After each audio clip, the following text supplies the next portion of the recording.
Unfortunately, we learn lessons from him every single day. But one of the lessons I've taken from his election and presidency, and this is something President Obama talked about in his farewell address, if you remember that. It feels like years ago at this point. But it is the fact that our liberties and our democracy and the strength of our communities, these fundamental American privileges, are not self-fulfilling. They need us. They need us to breathe life into them and to protect them and be vigilant about them, and we cannot take them for granted. And the good news is I've been going around the state campaigning for governor for over a year now. There are people showing up to stuff like this who've never been to anything like it before. And Pat was telling me right after the presidential election last year, there were like 70 people that came to your first meeting after that election. I don't know whether there are people in the room today who never used to come to stuff like this. But all over the state, it's happening. And people are fired up and energized and wanting to do something. And that is good.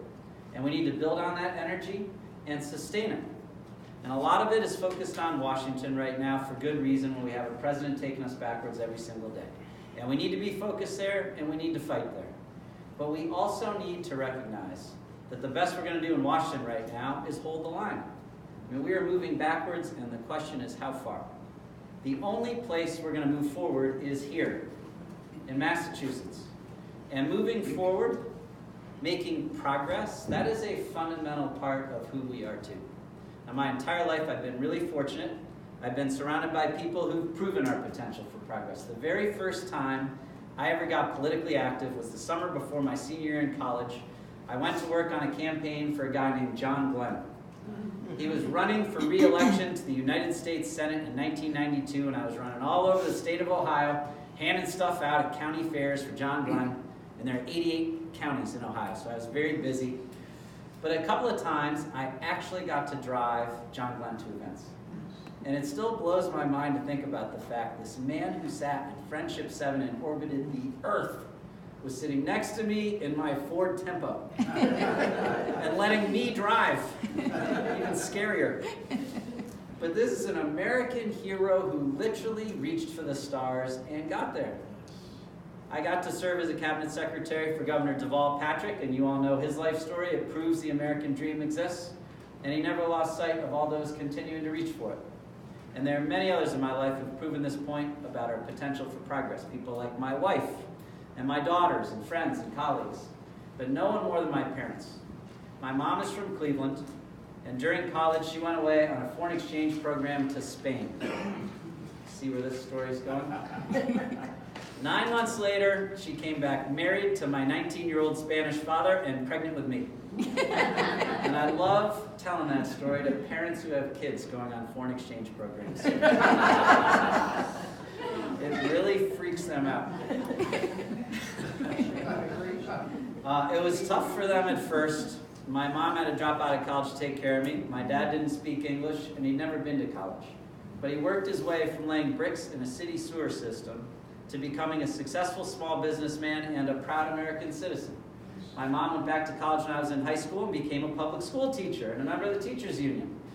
Together they put all 3 sons through college, and this year, against all odds, they will be celebrating their 48th wedding anniversary, wow. Which is incredible if you think about it, right? Yes.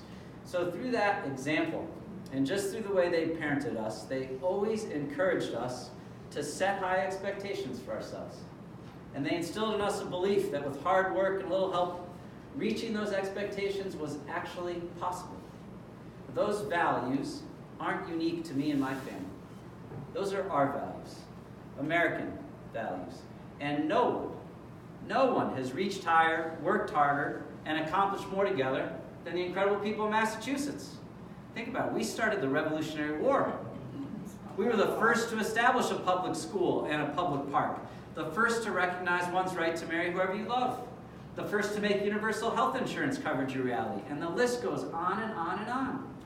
This is who we are. We have always been a leader in this state. But we are not leading right now. Not under Governor Baker. I have been frustrated by how little our governor's accomplished. But I've been much more frustrated, honestly, by how little he's even tried. He's way too satisfied with the status quo. He's too often sitting on the sidelines when we need him, and it's not good enough. It's not good enough. It's not ever good enough, but it's particularly not good enough now with a president taking us backwards. We need leadership. And by the way, there is a difference between leadership and popularity. It is easy to be popular when you don't do anything, and you never take a stand, and your whole approach to the job is being cautious instead of courageous. We need leadership. We need a governor who's going to stand up and fight for the people of Massachusetts.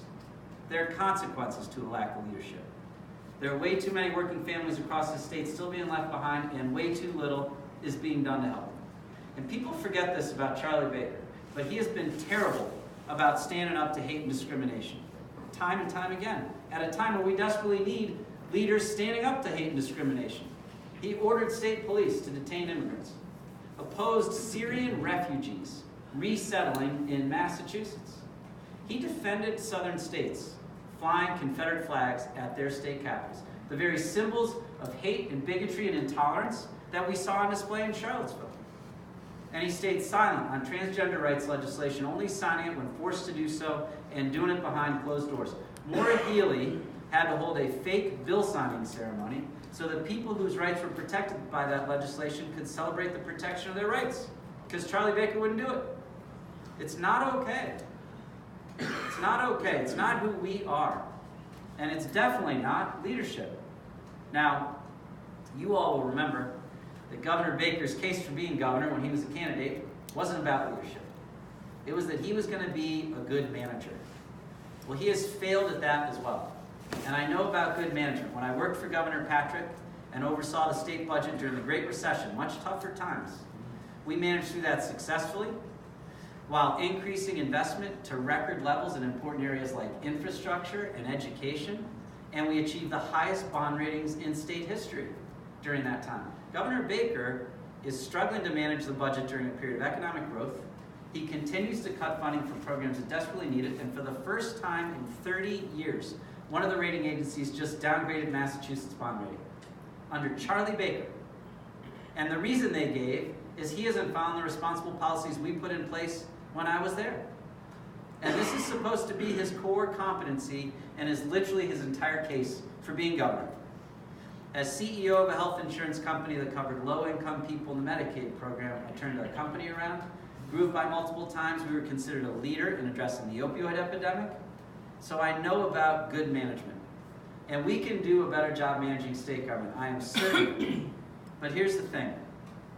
Unlike Governor Baker, I believe managing government well is necessary, but not sufficient. Government is our instrument, not our enemy. It's the vehicle through which we empower each other and support each other and protect each other. And it is not good enough to simply accept the world the way it exists and try to manage it better. We need a governor who's going to see the way the world should be and take us to that place. Let's aim high. Let's aim high. Let's be us. Let's give working families across this state a better deal, an economy that works for everyone, not just those at the top. How about a living wage, paid family leave, affordable housing, debt-free college? If I'm governor, I will work to ensure that every single child and family in this state has access to high-quality, affordable child care and preschool. A transportation system, here's a crazy idea. A transportation system across this entire state that people can actually depend on to get to work on time, right? A single-payer healthcare system that's simpler, cheaper, and does a better job keeping people healthy. This is a former health insurance CEO telling you we need to get rid of health insurance companies. And as the only candidate in this race with experience in the healthcare industry, I will get it done. I'll take on other big challenges we face, like climate change and our broken criminal justice system and the opioid epidemic. Let's aim high when it comes to taking on gun violence. We need a governor who's actually going to work to strengthen our gun laws, not weaken them like our current governor threatens to do. Let's aim high when it comes to expanding opportunities for women and communities of color. Let's get serious about sexual assault and harassment. As governor, I will keep a bright light on the Me Too movement and insist that we stop tolerating the intolerable. And most important, Let's aim high when it comes to how we treat people. We need a governor who sees the value and potential of every single person, who respects everyone, who doesn't need coaching and pressure and second chances to get it right. And I want you to know that if I'm your governor, it won't matter what color you are, what your sexual orientation is, what you believe, whether you're from Mattapoisett or from Sudbury, whether you just came to this country, whether you have a disability, whether you're a Syrian refugee. I see you, I believe in you, and as your governor, I will work for you. We have always done better when we see our differences as strengths, and when we recognize that beneath those differences are many more similarities. When we treat each other with respect and dignity and love. So let's do it. Let's aim high. If we do, I know we can build a better future for everybody. It's the lesson my parents taught me. It's the American story. It's what the people of Massachusetts have proven over and over again. And it's what we should expect from our government and from ourselves. And that's why I'm running for governor. I'm not a career politician, just trying to get to my next elected office. I'm not going to make whatever political calculation I need to make just to win at whatever cost. It's not why I'm in this. I'm in this because I care about people, and I want to make a difference in people's lives. And if that's the type of candidate you want, if you believe you aim high, if you want Massachusetts to actually be a leader again, then I hope to earn your support, and I hope you will join our grassroots campaign. Thank you very much. Thank you. And before I take questions, if you're interested in joining our grassroots campaign, we brought a few things. There are palm cards, which you all hopefully have, and if not, Amory will make sure you get one. There's some information about the campaign on there. Our website is on there. I'd encourage you to check it out. I take a lot of pride in being trying to be thoughtful about policy positions I'm taking. I think when you look at our website versus the other two Democratic candidates, you'll see that the breadth and depth of policy positions I've put out is much different from the other two candidates. We're not done. You'll see there's some areas where we don't yet have our fully fleshed out policies. We're still working on them, and they will be up there in areas like affordable housing, climate change, and others. There's also an email address on here. I am the first to tell you that I don't know everything. And if there's something we don't talk about today that is important to you or you think I need to know about, please send me an email. I see everything that comes to this email address. It will make me a better candidate and a better governor at the end of the day. We have a sign-in sheet where if you sign up, it doesn't mean you're swearing to God you're going to be on you're supporting our campaign. It just means you'll be on our email list and can keep up with what's going on. And if I have earned your support by the end of today, I'd ask you to fill out a pledge card, which Amory has, and it just lets us know you're on our team. And with that, I'm happy to take any easy questions you have. Jay. Bill. If you succeed at the convention in vanquishing Seti Warren and Bob Massey, why do you think you can prevail over Charlie Baker? I'm talking structural, organizational. What makes you think that you can beat out this fairly popular governor? Can I say a few things in response to that? So my campaign manager constantly gets on me for taking too long to answer questions, but there's a lot in there that I want to speak to answer your question. So first of all, the first thing I'd ask you to look at is the strength of the campaign we've built so far. I'm the only one of the three candidates that's never run for statewide office before. Yet we've raised more money from more donors than either of the other two candidates. We have many more Democratic legislative endorsements than either of the other two, with many more to come. There are only 2 union endorsements yet in this race. One of them is Seti Warren's, the City of Newton's fire department, which was his fire department. That union endorsed him. I have the first MBTA union endorsement, which just came out last week. And I have another big one that's going to be coming soon. We have, I think, outperformed the other two candidates in terms of getting committed delegates elected at the caucuses based on our count. We out-organized them. We in some places, did complete sweeps. Town of Brookline, 42 out of 42 delegates. Watertown, 23 out of 24. Worcester, by far, many more delegates than either of the other two candidates. So we out-organized them at the caucuses. We've got many more of the key kind of political activists in the Democratic Party on our team than the other two. So you just look at the strength of the campaign so far, and we have outperformed the other two candidates, and I'm someone who's never done this before. And that should be an indicator of the likelihood of our being able to build on that growth going forward. Beyond that, I think I'm best positioned to take on Charlie Baker. His whole case for being governor is he's a great manager, right? That's his perceived strength. It's his case for being governor. Well, he's failed at it in a lot of respects, and I think for viability in the general election, one of the things we're going to need to do is expose his failings as a manager. I think I'm best positioned to credibly do that. I'm the only candidate in the race with leadership experience and a record of success in both the public and private sectors. I'm the only candidate with leadership experience in state government. And I'm going to be able to make apples-to-apples comparisons and say things like I mentioned in my remarks. Hey, when I was there managing the budget during much tougher times, we did so successfully, got the highest bond ratings in state history, and you've screwed it up, Baker, because you've been totally irresponsible in how you've been managing the budget. And it's one of the reasons U.S. News & World Report just dropped Massachusetts' ranking from best state in the nation to 8th, in part because we're one of the worst in fiscal stability under Charlie Baker. The other two candidates, I would argue humbly, are not going to be able to go after him with as much credibility on those issues and expose his failings as a manager. So those are a couple things I'd ask you to consider in response to your question. Beyond that, how do we beat Charlie Baker? He's so popular. He's really tall. No offense to tall people. You're the second candidate who's picked on mine. But here's the thing. Here's what I'm going to ask a favor of you on this, because all of us have encountered it. Democrats who will say, you know what, I'm fine with Charlie Baker. Next time someone says that to you, I want you to ask them why. Ask them why. And I will bet $1 that the answer you get will be just the same as the answer I always get, which isn't, he's doing a great job fixing our transportation system or making progress on some other issue that affects people's lives. It's usually something like, he seems nice, and I'm really glad he isn't a crazy extremist Republican like exists in other parts of the country. Thank God, aren't we lucky? Because the bar is so low. It's like, oh, thank God he isn't crazy. But there are so many issues we have to make progress on. I mentioned a lot of them in my remarks. I assume we're going to talk about more. And it is one thing for someone to be asked, how do you feel about Charlie Baker? And people say, he's fine, which is what they said. Nobody's passionate about Charlie Baker. The polling shows that.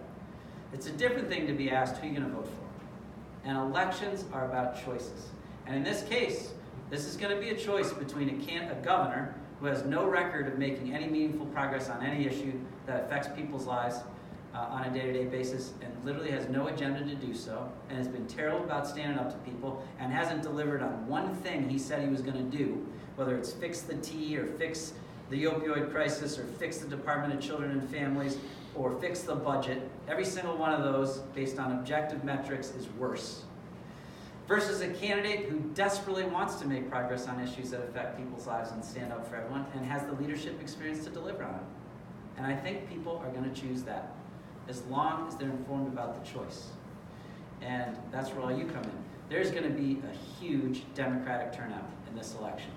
We've seen it all over the country. All that energy I talked about in the beginning of my remarks in the Democratic Party, Elizabeth Warren on the ballot, driving Democrats out, the millionaire's tax, the minimum wage increase. Democrats are going to turn out. As long as they're informed about that choice, we will win. I'm 100% confident about that. We just need to be strong enough, our campaign, to make sure people are informed about the choice. We don't need to raise $30 million in dark money like Charlie Baker.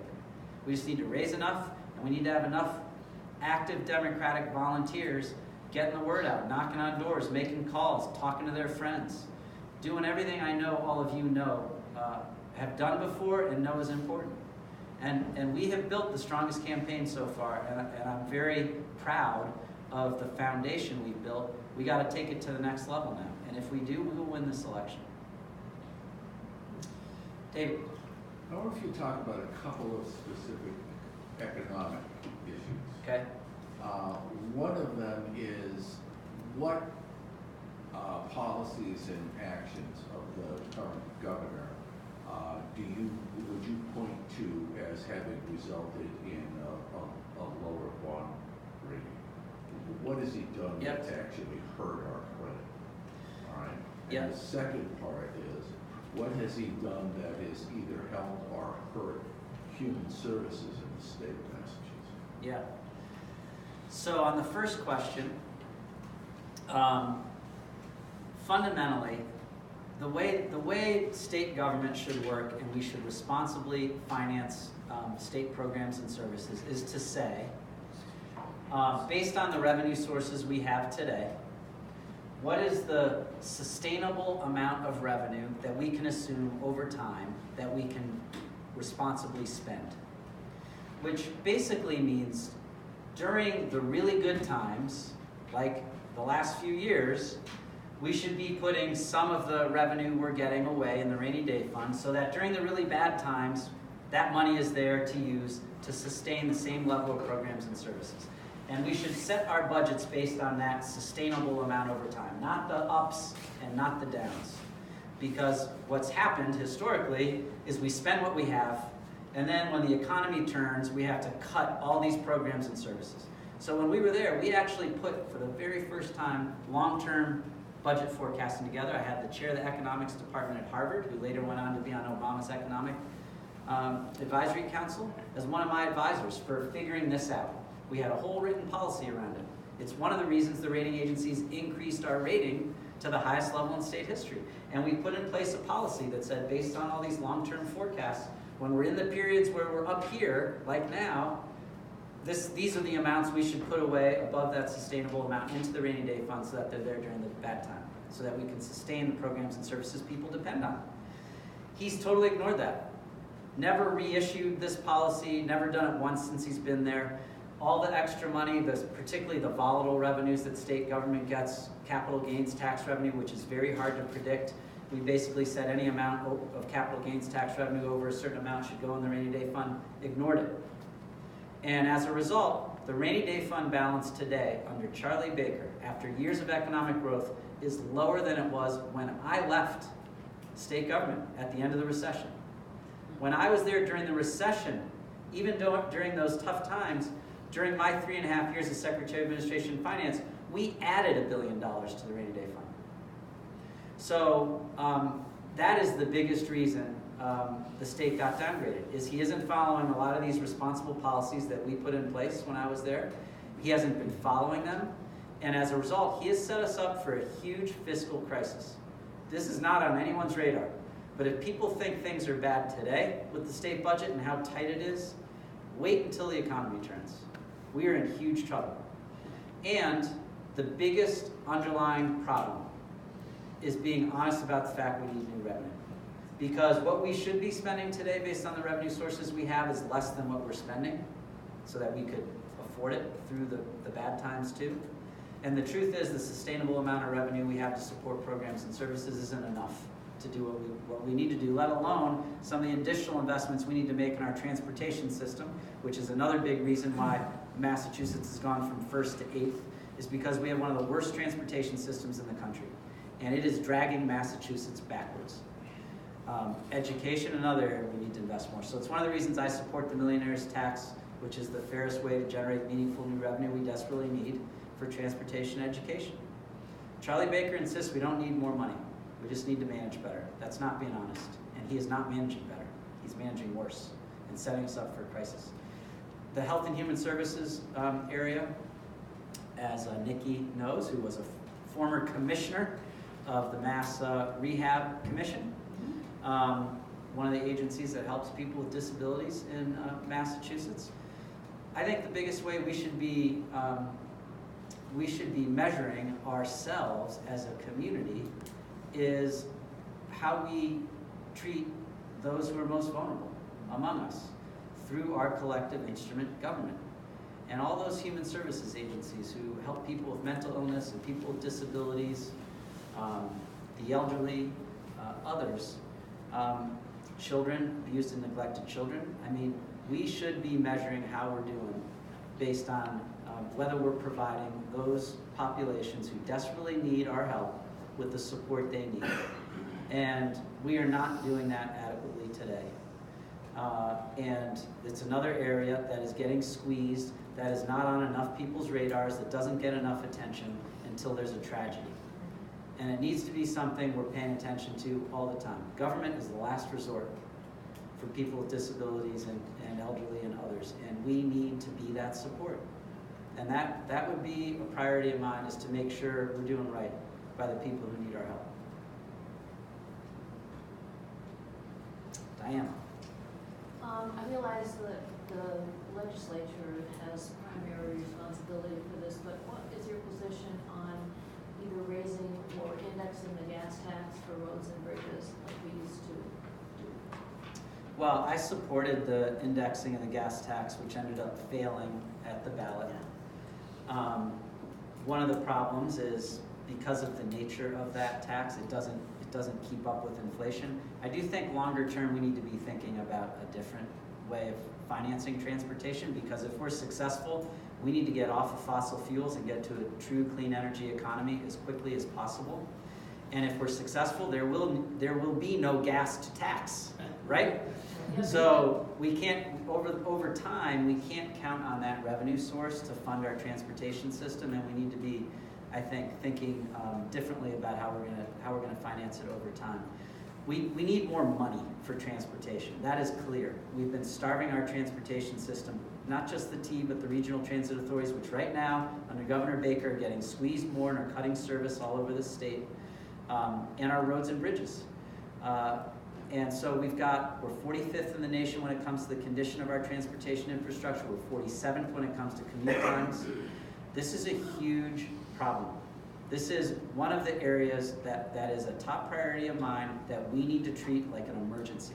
We got to be honest about the fact we need to invest more. I support the millionaire's tax as the best near-term way to raise significant new revenue that would be available for transportation, because while it's a blunt approach, we have a very regressive tax structure in Massachusetts where those who earn the least pay the highest percentage of their income in taxes, and those who earn the most pay the lowest percentage. And this would help rectify that a bit on the very extreme.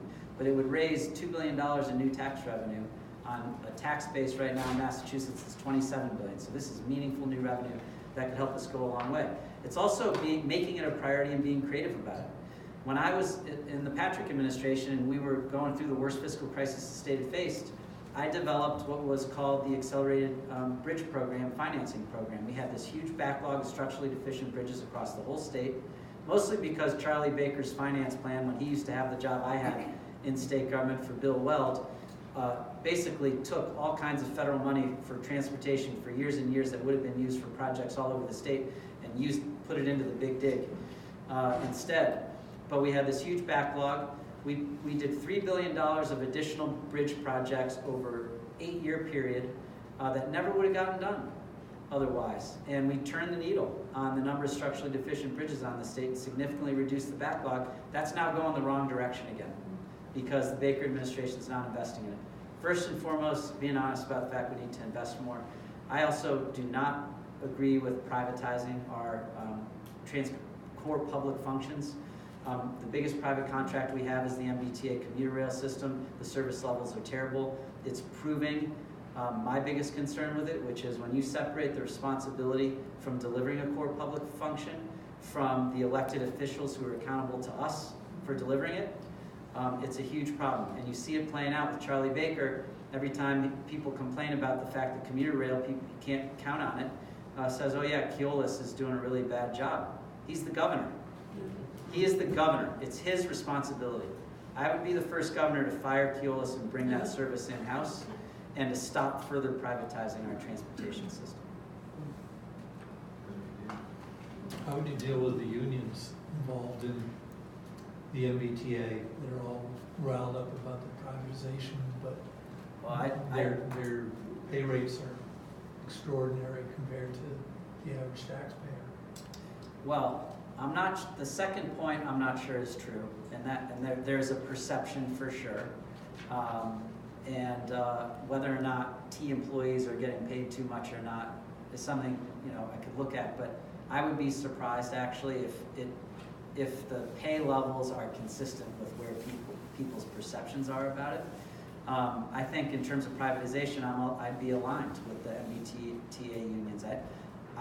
I would much prefer to have our employees be public, for core public functions like this, be public employees that are directly accountable to the straight line up to the governor, where the elected officials who you depend on to make sure that service is being provided have direct control and accountability instead of trying to manage a contract of a private operator, all of whose incentives are the direct opposite of what we need for a core public function.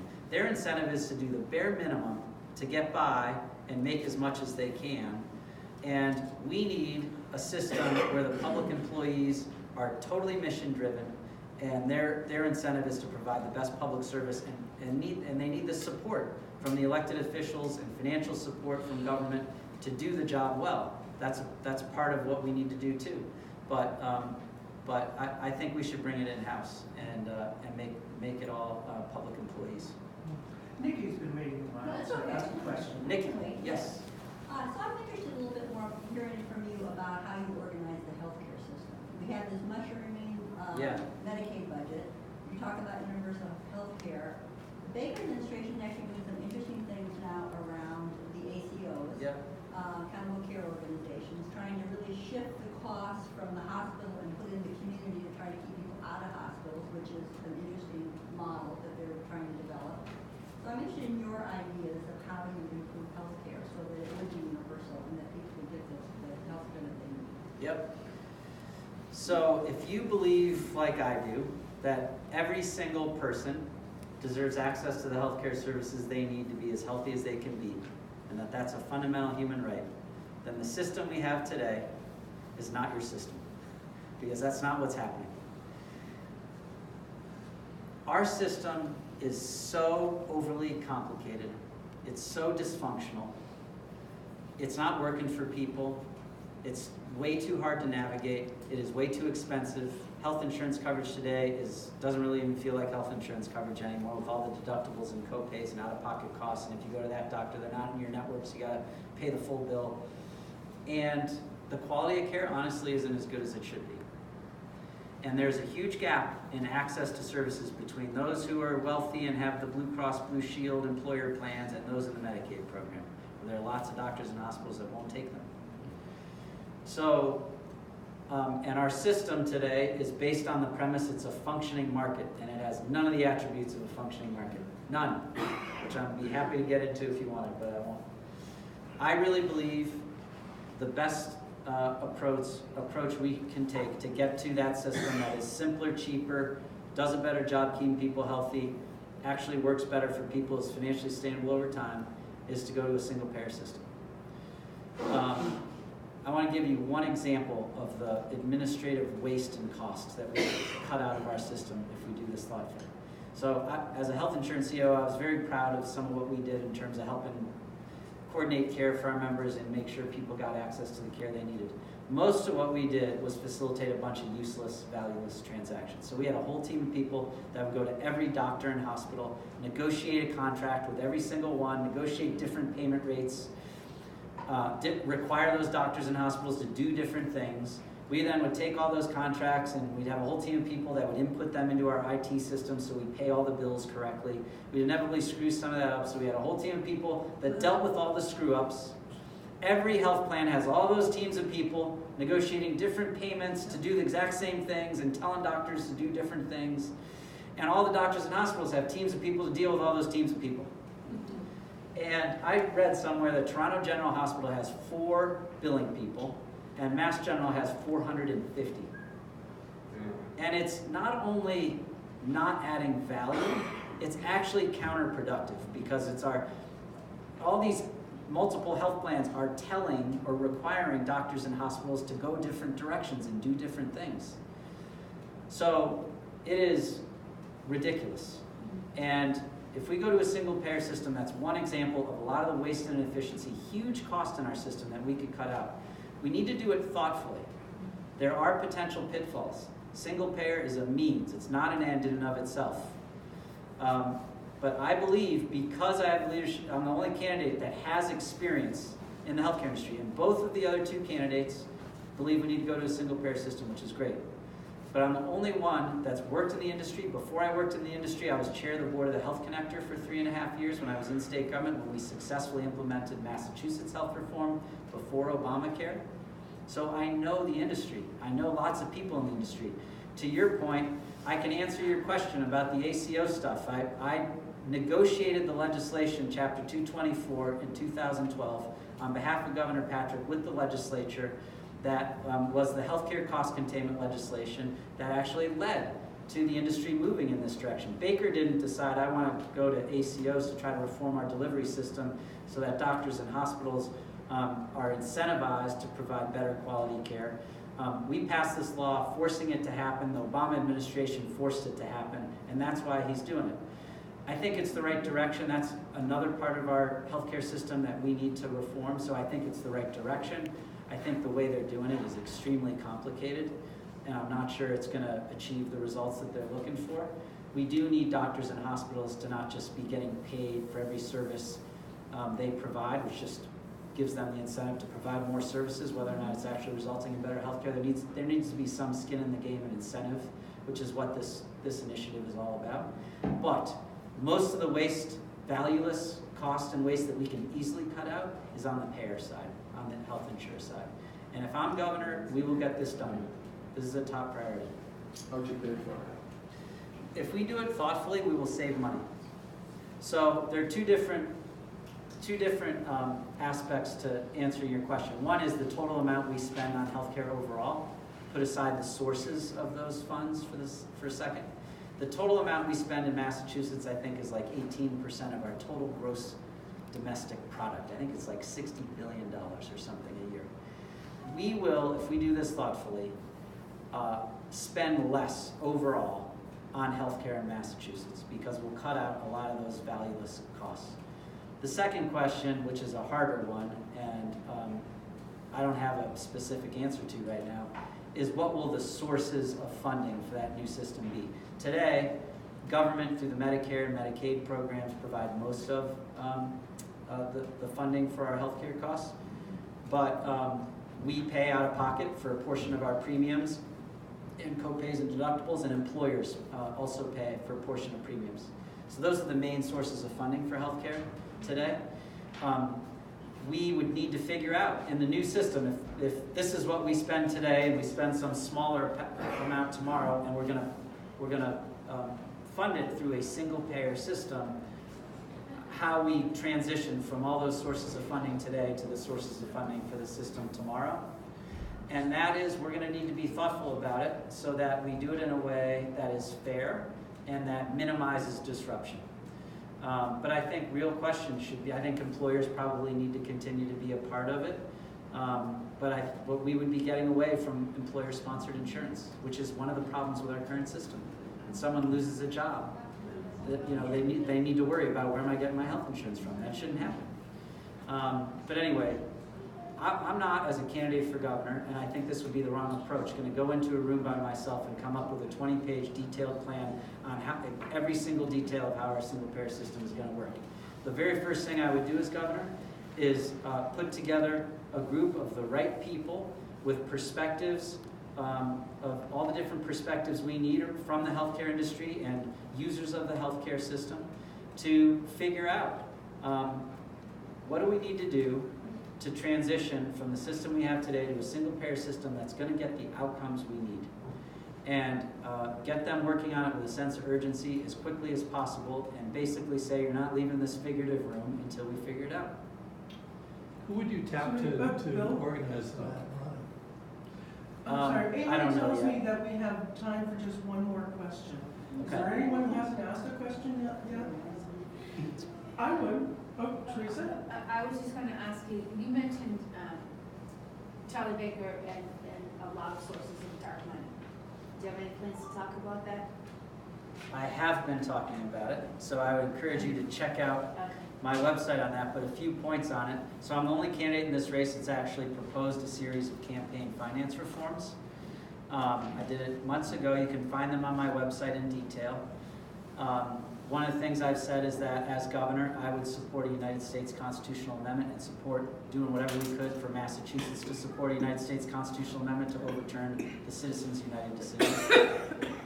I also have said I would close under Massachusetts state law what I refer to as the Baker loophole. So Massachusetts campaign finance laws actually are pretty good relative to other states and the federal. No corporate donations, PACs are very limited in terms of what they can donate to a candidate, and individuals can donate no more than $1,000 per year. So there isn't a lot of opportunity on a candidate in Massachusetts for anyone to have undue influence. Charlie Baker has somehow figured out a loophole. He's the only candidate in the country where he is soliciting checks of $43,000 from wealthy donors that go up to the National Republican Party, that takes a piece of it and uses it to support candidates like Roy Moore in Alabama, and then the rest of it funnels down to the state Republican Party for Charlie Baker's benefit. Basically, a loophole around our campaign finance laws and the intent behind them, because he's getting these big checks from wealthy donors who have undue influence on him. I have said I would shut that down.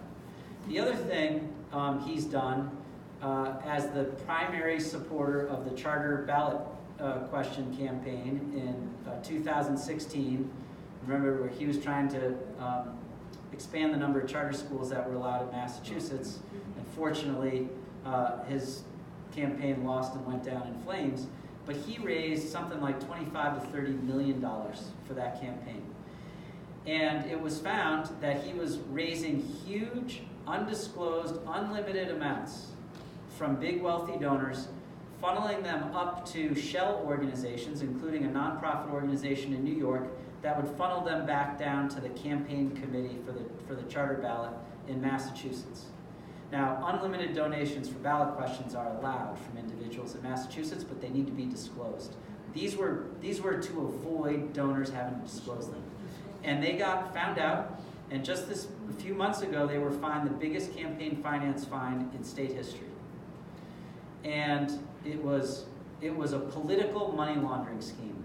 And I will bet $1, he was behind it. His team was running this campaign. I have said that I think the Attorney General or the Inspector General should investigate Charlie Baker's role in that.